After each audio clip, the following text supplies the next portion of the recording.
আসসালামু আলাইকুম। অনেকদিন পর আসলাম নতুন একটা ভিডিও নিয়ে। নতুন বলবো না, এটার কিছু কিছু ভিউ আমি আপনাদের দিয়েছি। এটা আমার জন্য সত্যি সারপ্রাইজ ছিল। এটা আমার মেয়েরা, আমার যখন প্রচণ্ড জ্বর, খুব ঝাল খেতে ইচ্ছে করছে, তখন আমার ২ মেয়ে মিলে এই পাকোড়াগুলো আমার জন্য বানিয়েছে। প্রথমে ওরা আমার কাছে শুনে শুনে গিয়ে তারপরে এই কাজটা করছে। ডালের মধ্যে কি কি দিয়ে বাটতে হয়, কাঁচামরিচ, রসুন এগুলো একসাথে দিয়ে বেটে নিয়েছে।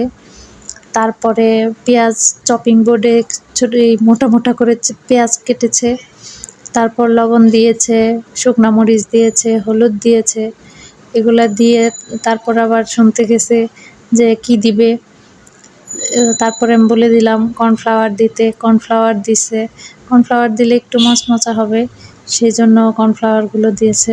তারপর ভালোভাবে মাখাতে হবে। আস্তে আস্তে আগে পেঁয়াজগুলো ছাড়াচ্ছে, ছাড়িয়ে যখন পেঁয়াজগুলো ভালোভাবে ছেড়ে গেছে, তারপর সব কিছু একত্রে মাখিয়েছে। এটা মাখানো হয়ে গেলে তারপর ফ্রাই প্যানটা একটু গরম করে হালকা একটু তেল দিয়েছে, দিয়ে তারপর ছোট্ট একটা দিয়েছে, দেখেন ওটা দিয়েছে গরম হয়েছে নাকি সেটা দেখার জন্য। তারপরে আস্তে আস্তে বড়াগুলো দিয়ে এপিট ওপিট ভেজে তারপর নামিয়ে নিয়েছে। এই বড়াগুলো খেয়ে আমি যেমন আনন্দও পেয়েছি, সেরকম কষ্টও পেয়েছি। আমার মেয়ের হাত অনেক নাকি জ্বালা করেছে এই মরিচ বাটার হাতানোর পরে। প্রতিদিনের একই কথা আবার একটু মনে করিয়ে দিচ্ছি সবাইকে। সবাই আমার এই পেজটাকে লাইক, ফলো দিয়ে পাশেই থাকবেন। এবং ইউটিউবে আমার একটা চ্যানেল আছে, সেখানে নিচে লিংক দেওয়া আছে, সেটাতেও আপনারা সাবস্ক্রাইব করে আমার পাশে থাকতে পারেন।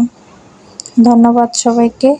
এইভাবে আমার মেয়েরা এই যে পড়াগুলো হয়ে গেলে নামিয়ে নিল, সেটাও একটু সামনে আসলো। এই তো হয়ে গেছে।